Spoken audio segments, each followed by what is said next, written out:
Chilli powder అన్ని రకాల వంటలకు పచ్చళ్లకు సరైన chilli powder. No colour no chemicals. తన తాత పాపారాయుడు గారు ఆస్తి తనకు కూడా కావాలంటూ పంచాయతీలో ఫిర్యాదు చేశాడయ్యా.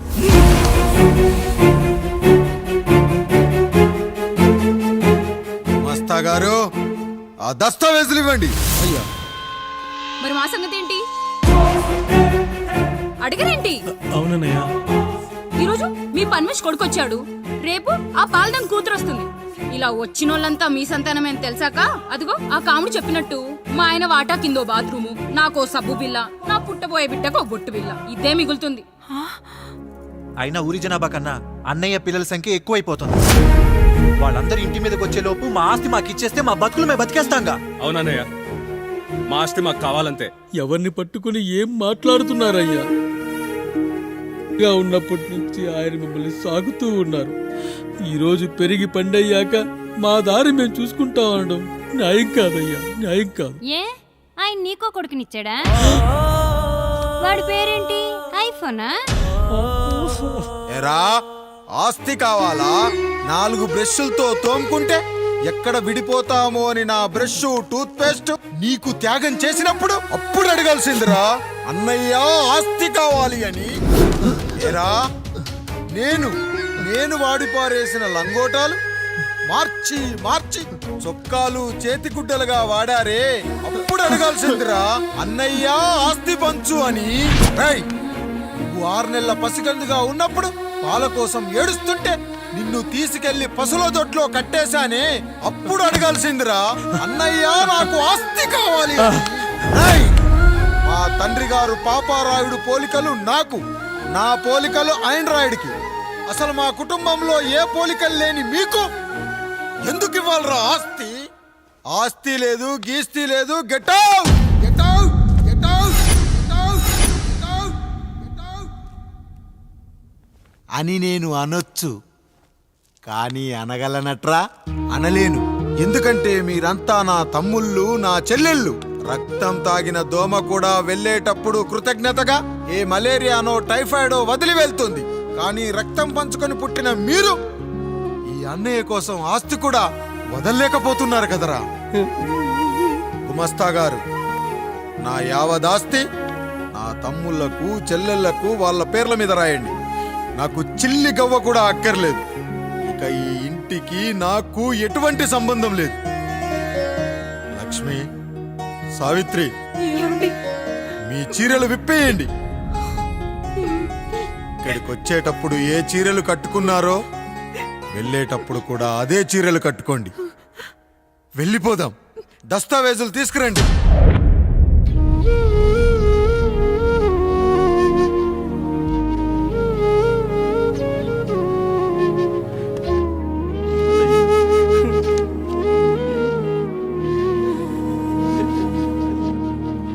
ఇక ఈ ఇంట్లో నా పేరు వినపడితే నా తమ్ముళ్ళు చెల్లెళ్ళు బాధపడతారయ్యా.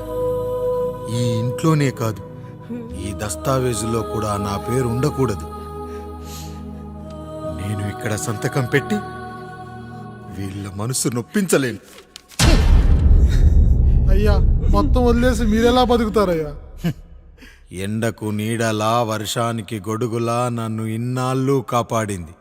కష్టాల్లో సుఖాల్లో నాకు తోడుగా నిలిచింది. నా నిజమైన ఆస్తిని, కుటుంబ గౌరవాన్ని కాపాడింది. ఇదేరా నా ఆస్తి, అంతస్తు. ఇదే మా నాన్నగారిచ్చిన లంగోట. బంగారం లాంటి తమ్ముళ్ళే లేనప్పుడు నాకు మాత్రం ఈ బట్టలెందుకురా? బట్టలెందుకురా? బట్టలెందుకురా? బట్టలెందుకురా? వెతికిన దొరకదే రూపం, అరి పిలిచిన పలకదే ప్రాణం. వెతికా నువ్వు నడిచిన దారుల్లో, బ్రతికే నువ్వు విడిచిన శ్వాసల్లో. హో నీడనడిగా, గాలినడిగా, ఎక్కడని నా ప్రాణం.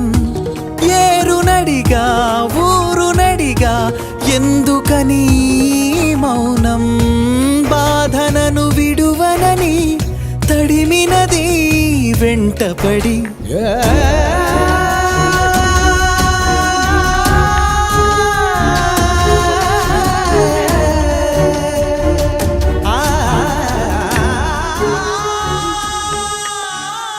ఏమండి పప్పులో మీ చెవట పడుతుందండి. ఇడ్లీలో 2 చెంచాల ఉప్పు తగ్గించు లక్ష్మి. ఎలాగో మనం పేదోళ్ళమే కదా, కనీసం ఉప్పు ఖర్చైనా తగ్గుతుందనుకో.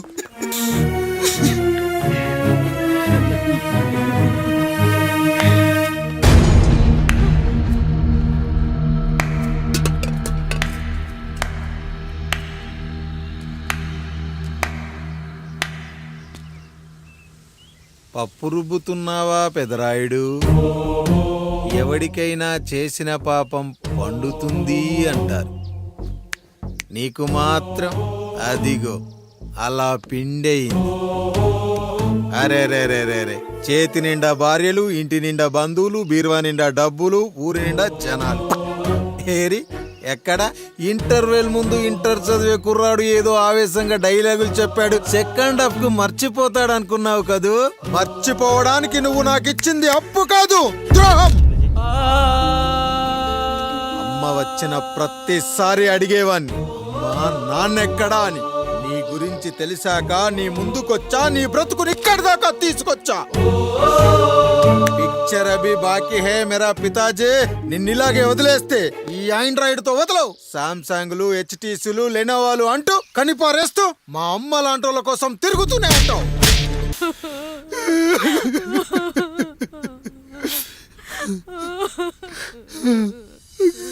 భార్య పోయింది, తమ్ముళ్ళు వద్దనుకున్నారు, కుటుంబం, ఊరు, ఆస్తి ఇప్పుడు ఏదీ లేదు. ఇక నేను ఎవరి కోసం బతకాలి? ఏ కరెంటు నా భార్యను పొట్టన పెట్టుకుందో అదే కరెంటు నా చావును కోరుకుంటుందో. నా చావుతో అయినా నా తమ్ముళ్ళు, నా జనం నన్ను అర్థం చేసుకోగలిగితే చాలు. ఉంటాను రా, ఉంటాను.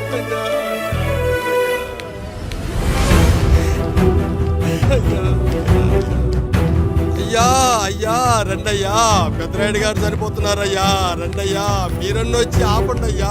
అయ్యా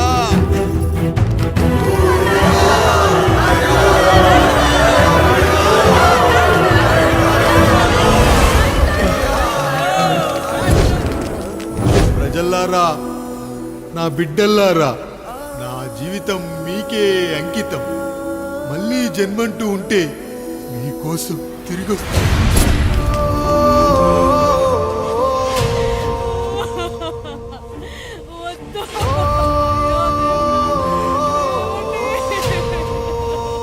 వద్దయ్యా, వద్దు, వద్దయ్యా, వద్దయ్యా.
వస్తాడు? నిన్ను కాపాడడానికి ఎవడొస్తాడు? వేసేట్రా.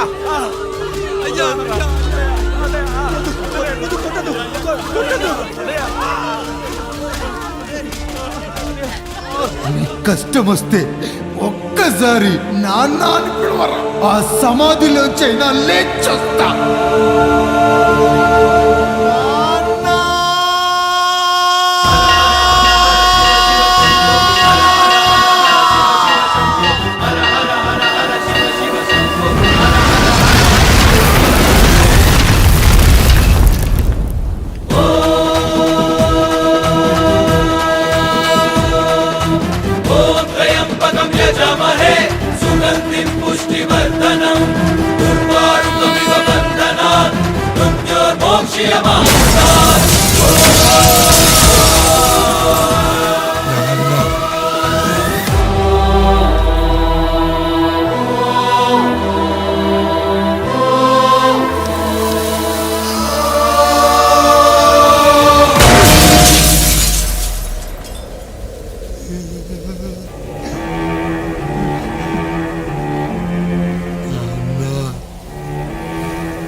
లేచి నిలబడండి, కొట్టండి, గట్టిగా కొట్టండి, కసితీరా కొట్టండి.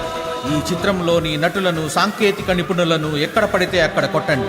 కనిపించిన ప్రతి చోట కొట్టండి చప్పట్లతో. విడివిడిగా ఉన్న వ్యక్తుల మధ్య బంధాన్ని నిలిపేది కుటుంబం. విడిపోయిన కొబ్బరి ఆకులను కలిపి ఉంచేది కొబ్బరి మట్ట. కుటుంబం కోసం నిలబడ్డ ఎందరో అన్నయ్యలకు మా ఈ చిత్రం అంకితం.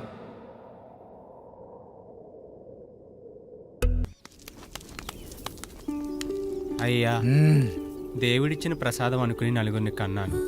ముగ్గురికి పెళ్లి చేయగలిగానయ్యా. ఈ ఊరి ఏమిచ్చినా మీరు తీసుకుంటారు కదయ్యా. ఇది మిగిలిపోయింది, తమరే ఏదో చెయ్యండి అయ్యా.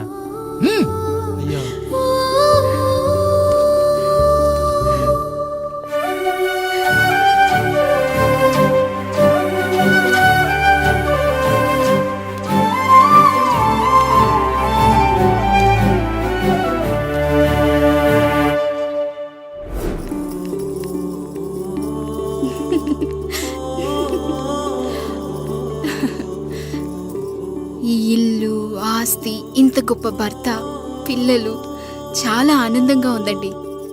కానీ నాకు ఒకటే లోటు. మన తర్వాత మన పిల్లల్ని చూసుకోవడానికి వీళ్ళకొక అన్నయ్య కావాలండి. అచ్చం మీ పోలికలతో వీళ్ళకొక అన్నయ్యని కందామండి. నువ్వు అడిగితే కాదనగలనా?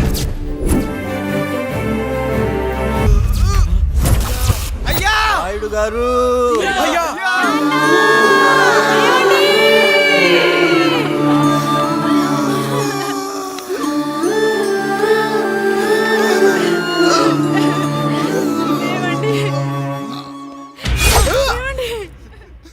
నొప్పిగా ఉందిరా.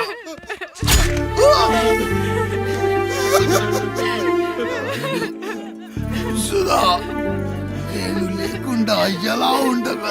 పర్వాలేదండి, బిడ్డలతో నేను ఉండిపోతాను. అయ్యో, ఈ పాడు సమాజం నిన్ను మనశ్శాంతిగా బతకనివ్వదు. ఇంతమంది పిల్లల్ని చూసుకుంటూ భర్త లేకుండా ఎలా బతకగలం?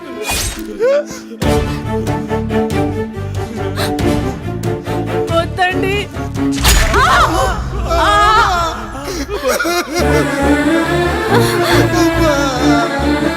రాయుడు, బిడ్డలు జాగ్రత్త. ఈ రోజు నుంచి వీళ్ళంతా నీ తమ్ముళ్ళు చెల్లెళ్ళు కాదు, నీ బిడ్డలు.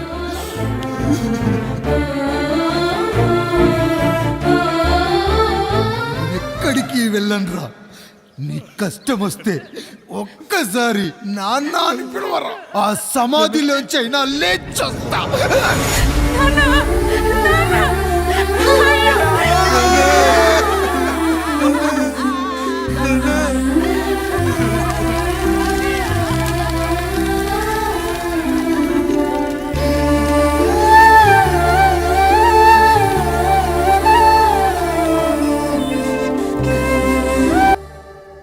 ఈ అనుబంధాలు ఆప్యాయతలు చూసిన తర్వాత నాకు ఒక కోరిక కలుగుతుంది రాయుడు గారు.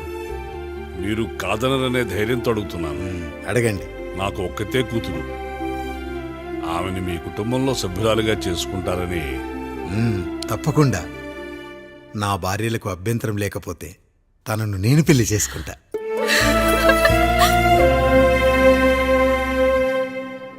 అయ్యో, మీరు పొరపాటుగా అర్థం చేసుకున్నారు. మీ పెద్ద తమ్ముడికి ఇచ్చి చేస్తారని.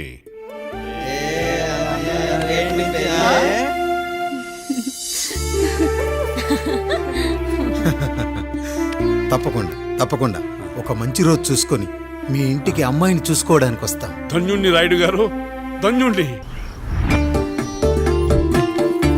రండి రండి రాయుడు గారు, మీలాంటి పెద్దలు మా ఇంటికి వచ్చి మా అమ్మాయిని మీ కోడలుగా చేసుకోవటం. ఇంకా రాయుడు గారు ఏంటి బావగారు, బావగారు అని పిలవండి.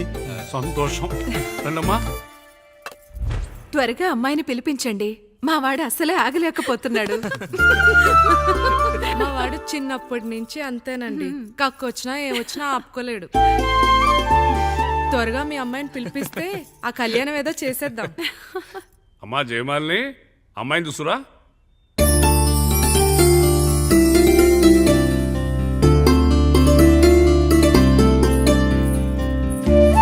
కూర్చోమ్మా.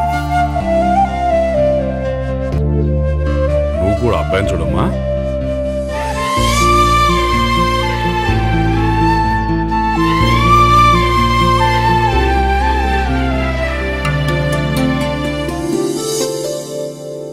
అమ్మాయి అని చెప్పుకోవడం కాదు కానీ అసలు ఈ కాలపిల్ల కాదు బావగారు.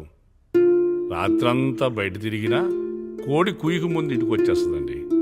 మళ్ళా ఊరంతా నిద్రలేగిస్తే తప్పుగా అనుకుంటారు కదా. తను తిరిగే స్నేహితుల్లో పచ్చి తాగుబోతులు తిరుగుబోతులు ఉన్నారు. కానీ ఆ విషయాన్ని తన మనసులోనే పెట్టుకుంటుంది కానీ స్నేహితుల గురించి ఎప్పుడూ చెడుగా చెప్పింది లేదు బావగారు. దీని చిన్నప్పుడే నా భార్య కారు డ్రైవర్తో కలిసి పక్క సందులోనే కూరగాయల మార్కెట్కి వెళ్ళి తప్పిపోయారు. అప్పటి నుంచి ఎంత వెతికించినా మా డ్రైవరు కనపడలేదు, నా భార్య దొరకలేదు.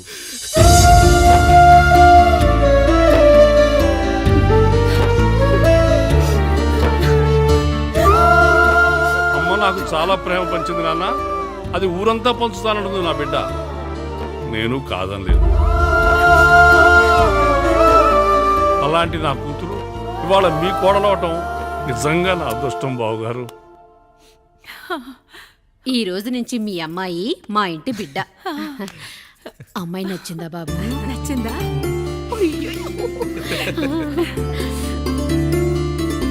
వాడికేం తెలుసు అన్నయ్య గారు, చిన్న పిల్లాడు ఇప్పటికీ ఆకుని చెవులో పువ్వుని నోట్లో పెట్టుకొని తిరుగుతూ ఉంటాడు.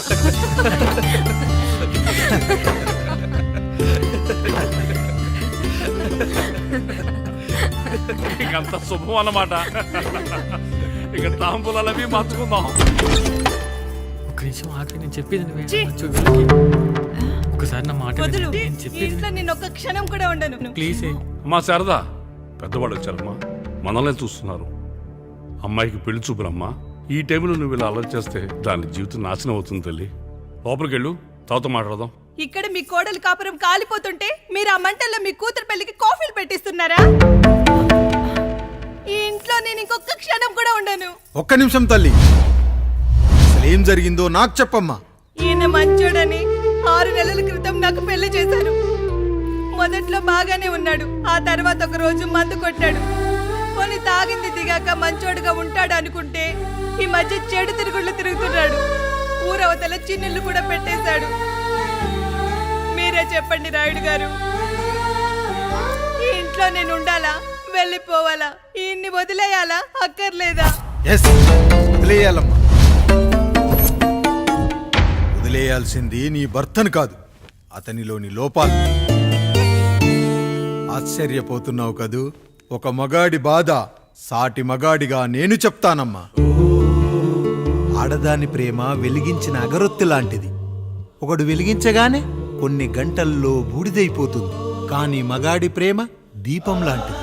తను కాలుతూ కూడా నలుగురిని వెలిగించుకుంటాడు. ఆ వెలుగులో ఆనందాన్ని వెతుక్కుంటాడు.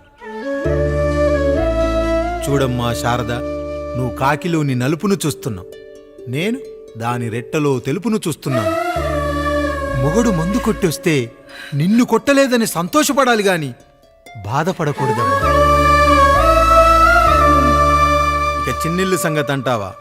రుచిగా ఉందని లొట్టలేసుకుంటూ సగం తిన్న బిర్యానీలో కుక్క మూతి పెట్టిందని తెలిసాక దాన్ని పారేసుకుని ఆకలిని చంపుకోవడం కంటే నాకింది మనింటి కుక్కే కదా అని దాని మూతిపళ్ళు రాలగొట్టి ఇంట్లో కట్టేయాలి. నీ భర్త కూడా అలాంటి కుక్కలాంటి వాడేనమ్మా.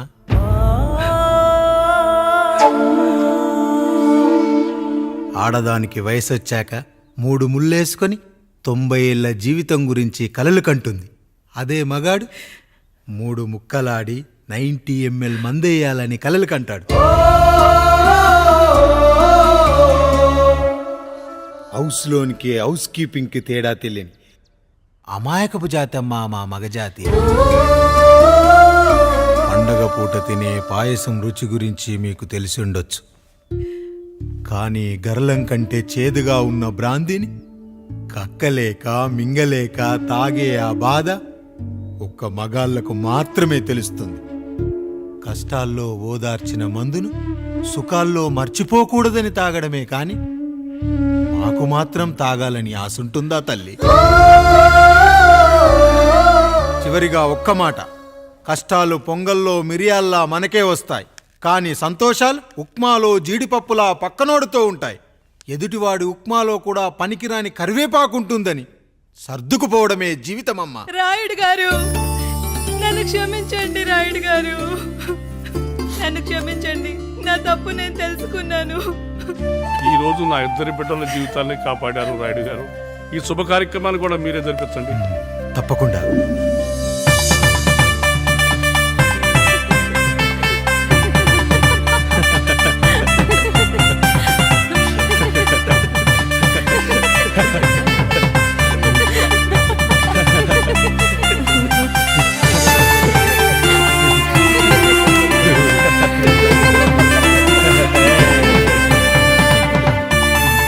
రాముడు, పండు, మీరు దీవించండి. దీవించండి.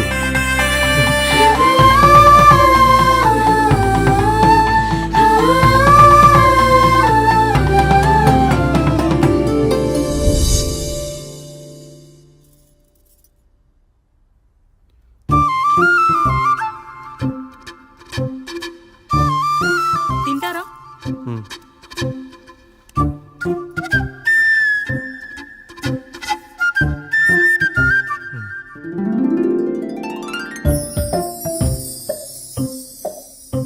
ఫస్ట్ టైమా? అవును, మీకెలా తెలిసిపోయిందండి? అంటే మా బామ్మ చెప్పింది. శోభనం గదిలో అనుభవం మగాడైతే మామిడిపండు పిసుక్కొని తింటాడు, అదే లేనివాడైతే మీలా ఇలా అరటిపండు ఓపిగ్గా ఒలుచుకొని తింటాడు అని.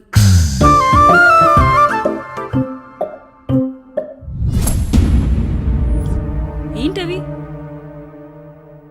అవేంటో తెలీదా?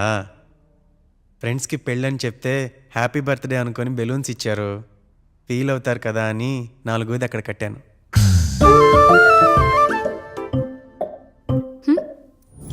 ఈ అన్నయ్య వచ్చాడు. పిల్లల గదిలోకి వెళ్ళారా? వెళ్ళారండి. మీరెంత ఏంటి ఇంత రాత్రి అయినా ఇంకా పడుకోలేదా? మీరు లేనిది ఎప్పుడైనా పడుకున్నామా అన్నయ్య? అందరం కలిసే కదా పడుకునేది మావయ్య. సరే సరే, అందరం పెద్దోడి గదిలో పడుకుందాం. ఈ రోజు వాడి శోభనం కదా, అసలే కొత్త. పక్కనుంటే ధైర్యంగా ఉంటుంది, పక్క నుండి దగ్గరుండి జరిపిద్దాం. పదండి.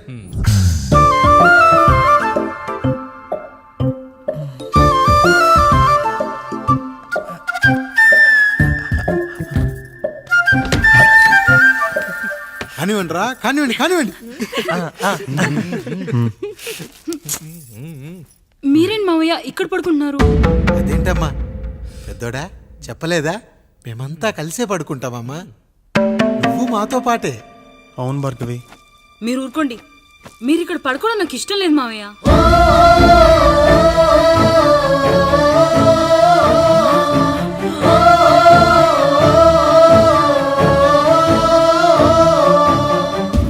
అదేంటమ్మా అలా అంటావు?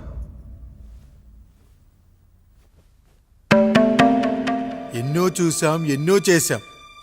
దుక్కి దున్ని కోత కోయకుండానే ఈ విత్తనాలన్నీ మొలకొచ్చాయంటావా తల్లి? అవన్నీ నాకు తెలీదు మావయ్య, మర్యాదగా బయటికి వెళ్ళండి.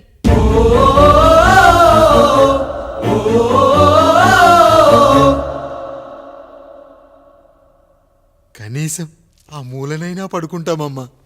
నువ్వైనా చెప్పరా పెద్దోడా? అంటే తను ఇబ్బంది పడుతుంది కదా నాన్న.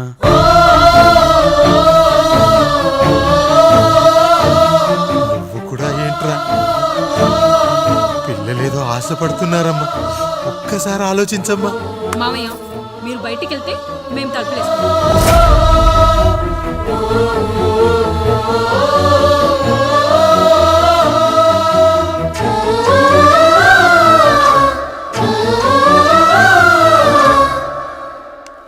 వేసుకోండి అమ్మా, వేసుకోండి, తలుపులు వేసుకోండి.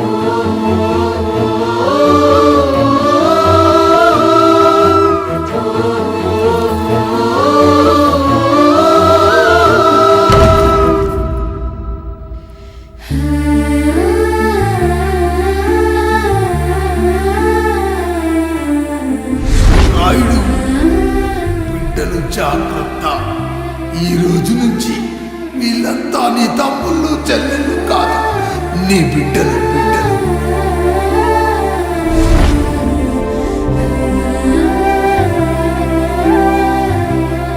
జానకి, ఏమండి? సావిత్రి, ఏమండి? లక్ష్మి, ఏమండి? మన గదిలోకి పదండి. ఇక నుంచి ఎవరి పిల్లలతో వాళ్ళ గదిలోనే పడుకోవాలి. ఇది ఈ రోజు నుంచి ఈ వంశానికి రాస్తున్న కొత్త శాసనం. అయ్యా అలా అరకండి అయ్యా, మీరు లేకుండా మేము ఎప్పుడైనా విడిగా పడుకున్నాము. అంతా కలిసే కదయ్యా పంచుకున్నాం. వెళ్ళరా వెళ్ళు, నీకు భార్య ఉంది, నీకు పడగది ఉంది. వేసుకోండి రా, మీరు వేసుకోండి, తలుపులు వేసుకోండి. మీరు కూడా ఏంటండి పిల్లలేదు? చిన్న పిల్లల వాళ్ళని ఉయ్యాల్లో ఆడించేటప్పుడు పక్కనే ఈ నాన్నకు కావాలి, బడికెళ్ళేటప్పుడు పక్కనే ఈ నాన్న కావాలి, గుడికెళ్ళేటప్పుడు కూడా పక్కనే ఈ నాన్న కావాలి. కానీ శోభనం గదిలో మాత్రం పక్కనే ఉంటానంటే బరువయ్యాను జానకి, బరువయ్యాను.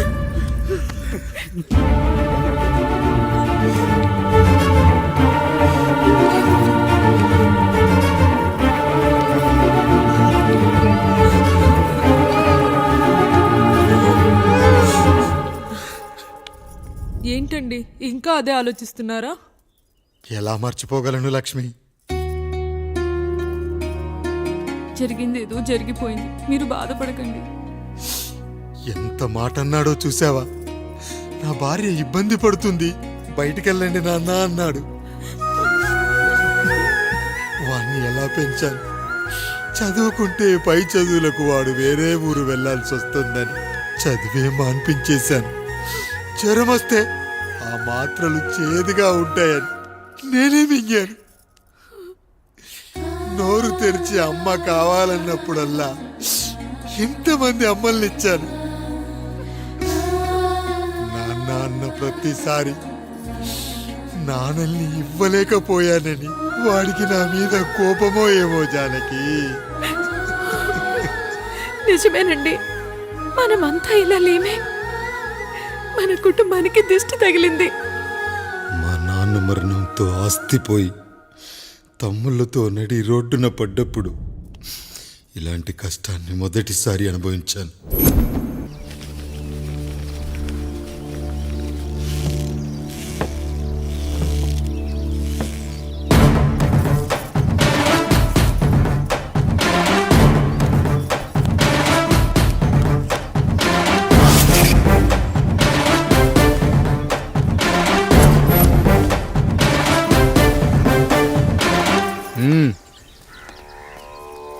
నమస్కారం అయ్యా. అయ్యా, మన ఈరిగాడికి సంవత్సరం క్రితం పెళ్ళయిందయ్యా. మొన్నటిదాకా తాడు బంగారంలో ఉన్న వాళ్ళ జీవితం ఇప్పుడు తాడు ఫ్యాన్లో మారిందయ్యా. తన భర్తకి తల్లిదండ్రులు ఎక్కువయ్యారయ్యా. కట్టుకున్న భార్యకి చీర కొనడం కంటే అమ్మా నాన్నలకు మాత్రం మందులు కొనటమే తన సంతోషం. పొద్దున లేచిన దగ్గర నుంచి తల్లిదండ్రుల పనులు, పెళ్ళ ముద్దు ముచ్చట తీర్చట్లేదని తల్లిదండ్రులను వృద్ధాశ్రమంలో చేరిస్తే తను తన భర్త సంతోషంగా ఉంటామని వీరిగాడి భార్య సావిత్రి రచ్చబండి ఫిర్యాదు చేసిందయ్యా. చూడమ్మా, ప్రతి స్త్రీ జీవితం 3 ఆకులతో ముడిపడి ఉంటుంది. పెళ్లిల్లో మావిడాకులు, శోభనం గదిలో తమలపాకులు, ఆ తర్వాత భర్తతో విడాకులు. మావిడాకులు గుమ్మానికి కట్టొచ్చు, తమలపాకులతో కిల్లీలు కట్టొచ్చు, కానీ విడాకులతో కాపురాలను కట్టలేమమ్మా, కట్టలేం. నన్నేం చేయమంటారు? నాకంటూ కోరికలుండవా? భర్తతో సరదాగా ఒక్కదాన్నే గొడవ పడాలని, ఆయన కష్టపడి అలిసొస్తే పక్కింటి వాళ్ళ కబుర్లన్నీ చెప్పాలని, వచ్చిన జీతం మొత్తం చేతికిచ్చాక నేనే 10వ పరకో చేతిలో పెడితే ఆయన కళ్ళల్లో ఆనందం చూడాలని నాకనిపించదా? ఎంతసేపు అమ్మా నాన్న అంటూ వాళ్ళ కొంగు పట్టుకుని తిరగడమే తప్ప నా పైట పట్టుకుని తిరిగిందే లేదు. నాకు విడాకులొద్దు, నా భర్త నాకు కావాలి. ఎరా, నీ భార్య చెప్పింది విన్నావుగా, ఏమంటావు? అయ్యా, మీరు నా వైపు కూడా ఆలోచించండి అయ్యా. 9 నెలలు నా తల్లి కష్టపడి కనీ పెంచితే 20 ఏళ్ళు నా తండ్రి నన్ను పోషించాడు. నిన్నగాక మొన్న వచ్చింది. ఇది మమ్మల్ని విడదీయాలంటే ఎలాగయ్యా? నాకు నా పిల్లం కంటే నా తల్లిదండ్రులు ఎక్కువయ్యా. మరి పెళ్ళెందుకు చేసుకున్నావురా? పక్కూళ్ళో పనికెళ్తుంటే అక్కడ మెస్ భోజనం పడట్లేదయ్యా. ఇలామంటే పని మనిషి అనుకుంటున్నావారా? అసలేమనుకుంటున్నావురా? ఆడదంటే నీకంటే చిన్నదవుతే చెల్ల. నా తప్పు నేను తెలుసుకున్నానయ్యా. నా తల్లిదండ్రులు నేను వదిలేస్తానయ్యా.